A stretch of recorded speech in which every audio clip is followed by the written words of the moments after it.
In front of me is Samsung Galaxy S25 Ultra, and today I would like to show you how you can apply animated live wallpaper called Magic Fluids.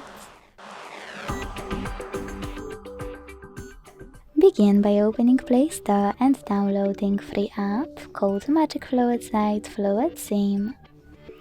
When it's ready, launch it, and to mute the music, click at the bottom left corner.